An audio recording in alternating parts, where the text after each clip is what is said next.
Hi everyone, Bear from Bear Reads Books. Welcome back to my channel. It is a beautiful early morning, rainy, foggy Saturday morning.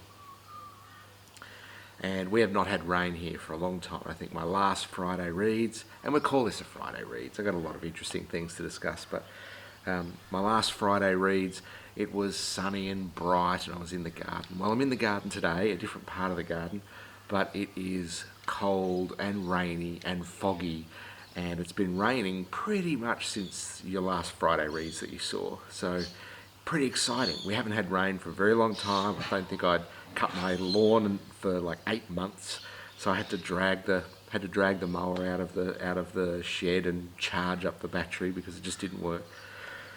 So now we've had rain for an entire week and everything's looking green and beautiful, and today is just this quiet, misty, cold day. It's really quite beautiful. So hopefully where you are it is beautiful as well.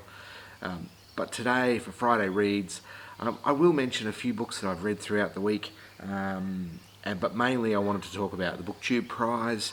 If I haven't mentioned it before, I am a judge of this year's Booktube Prize, and I've been allotted one of the groups to read in the first round of fiction.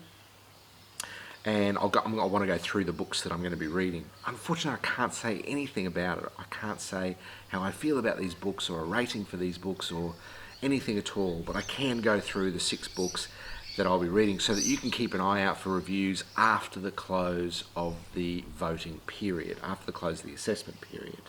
So that won't be until the end of March. So sometime early April or the end of March, whenever the results for the first round are announced, I'll do a summary video of the 6 books that I've read. Sound good? First of all, let's cover off a couple of books that I read outside of that Booktube Prize reading. I have, and I haven't got all of them, but 2 remarkably different books, and I still need to do a book review proper for each of these. The first is a little tiny Hardy Boys book that I found in the shops. It is Hardy Boys Fear on Wheels, Monster Trucks for Hardy Boys. And I bought it on a whim. I think it cost me $1. It's right there, $1. And I think I read it between breakfast and morning tea one day. It is such an easy read, but it just flooded back so many memories of my reading as a young teenager. So I think I'm going to start maybe collecting these or reading different ones along the way. We'll see how we go. On top of that, I finished David McCulloch's The Light Is Not Here. David McCulloch's The Pioneers. And The Pioneers is the heroic story of the settlers who brought the American ideal west. Now this is the opening up of the Ohio territories. We're not talking about California moving west. We're talking about the opening up of the Ohio territories and the population from west of the Ohio River. And it was remarkable, so interesting. I've never read David McCulloch before. I'd never read about this period of history or this location in American history before, and I just found it very interesting. And beautifully and simply written. So I will do a full review on both of those books, even the Hardy Boys book, and they'll be available a bit later. But just for Friday Reads, a bit of an introduction. If you've never read David McCulloch, get onto it. It was great. Okay, on to the Booktube Prize. Now, I am a member of, and I just need to check, I am a member of Fiction Group B. So, in Fiction Group B, the way the judging works is every judge is assigned to a group, either in fiction or non-fiction, for round 1, and we must read the 6 books within that group over the 2 months of February and March. And for round 1, I've been assigned to fiction, and I've been assigned to Group B, and the 6 books that I have on my list, and I'll run through them quickly, and then I'll talk a little bit about them without giving any impressions whatsoever.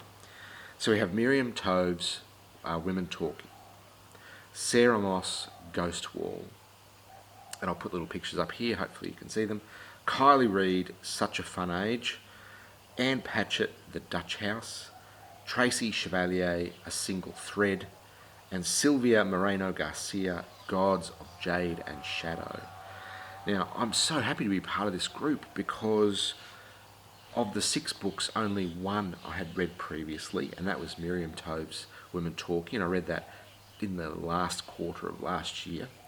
So out of 6, I have 5 to read, and if I get the time, I'll reread Women Talking as well, just to make sure I've got the impression very clear in my mind. So I've got 5 books, and out of those 5, there's authors that I've never read, there's authors I've never heard of, there's books I've never heard of. So I'm very, very excited to be part of this pool. It wasn't just a standard pool where I'm reading or rereading stuff that I'd already read. So of the 6, I have 4. Of the 6, I have 4 as hard, as real copies of books, as real books, and then I have 1 as an audio book and 1 as an ebook. I think that'll cover me off. They weren't particularly hard to find. In fact, the 2 that I've got in electronic format, probably the most digestible of the 6, the ones that are the most easily accessible of the 6. But I just happened to find these in the bookshops, and 1 from the library as well.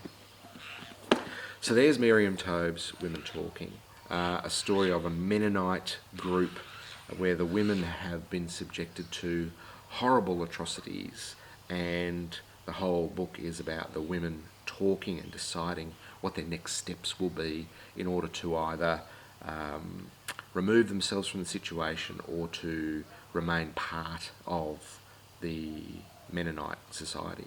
I read this last year. Sorry, I've got to be really careful not to say anything about my impressions, but read that already. The other one I've read was on audiobook, and that was Tracy Chevalier's A Single Thread, and that was about a woman in interwar period in Britain. So in between World War One and World War Two, she's lost her brother, she's lost her father, she's lost her fiance, all at the end of World War One. And now she lives a very quiet life. Many people consider her a spinster, and she has very little friends, very little interaction with other people, and she decides to join a broiderers society, which is a society of embroiders who embroider cushions and seat covers for the church. And it's just the people that she meets along the way. So again, it sounds like a very interesting concept. I have already finished that, but again, I can't give you my impressions of that. At the moment, I'm reading Gods of Jade and Shadow by, and I have to check, Silvia Moreno Garcia. And it is a historical fantasy, which is something I would never pick up. Never in a million years. And it says, Mexico 1927, here we shall begin to tell a story, a tale of a throne lost, of monsters and magic, a tale of gods and of the shadow realm. But this our story, it begins in our world, in the land of mortals. It begins with a woman. For this story, it is her story. It begins with her. So although, unlike Circe, which I didn't like, this is Mexican folklore and Mayan folk tales and story of gods and devils and all sorts of things. So that's what I'm reading at the moment, Gods of Jade and Shadow. And on ebook, I have Anne Patchett's The Dutch House.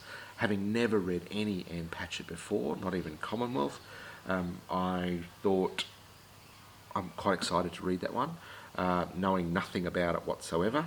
I haven't started yet, but that will be done sometime in February or March. That's Anne Patchett's The Dutch House. I also have Ghost Wall by Sarah Moss, again an author I'd never heard of before, never heard of this book before, and it says, it is high summer in rural Northumberland. 17-year-old Sylvie and her parents have joined an encampment run by an archaeology professor with an interest in the region's dark history of ritual sacrifice. As Sylvie finds a glimpse of her new freedoms with the professor's students, her relationship with her overbearing father begins to deteriorate until the haunting rites of the past begin to bleed into the present. Doesn't really tell me anything, but okay. Sarah Moss, Ghost Wall, quite a thin volume, could be easy to tackle. And lastly, something that's received a lot of press, a lot of praise, a lot of good stuff out there in the world is something called Such a Fun Age by Kylie Reid. Beautiful, colourful cover, and I'm not sure on first impressions whether it's YA or adult, but let me see if there's something about the story. Here we go. When Amira is apprehended at a supermarket for kidnapping the white child she's actually babysitting, it sets off an explosive chain of events. Her employer, Alex, a feminist blogger with the best of intentions, resolves to make things right. But Amira herself is aimless, broke and wary of Alex's desire to help. When a surprising connection emerges between the two women, it sends them on a crash course that will upend everything they think they know about themselves, each other, and the messy dynamics of privilege. Interesting. Certainly not YA fiction. There we go. So there are the 6 books. I'm really excited to be part of Group B, and that is pretty much it for Friday Reads. That's what I wanted to do, is just give you a couple of examples of what I've been reading this week, as well as a rundown of all of the things in the Booktube Prize that I have to read. On top of that, anything else in the other pools, and you should check out all of the pools of books in the Booktube Prize, both fiction and non-fiction. I'll put a link down below.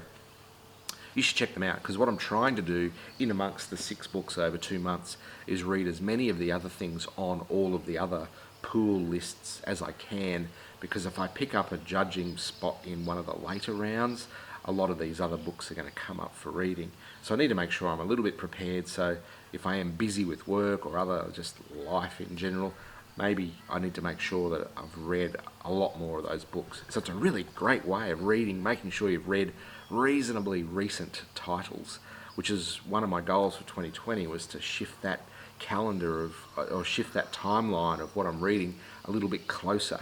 So I think by being a member of this Booktube Prize judging committee, I think I'm doing that. So shift the timeline. I gotta go. I'm gonna enjoy this lovely, wet, cool weekend. Great weekend for reading, drinking coffee, sitting around doing not much at all. Hopefully you get a chance to do exactly the same thing over your weekend, wherever you may be, and I'll see you again soon. Thanks. Bye.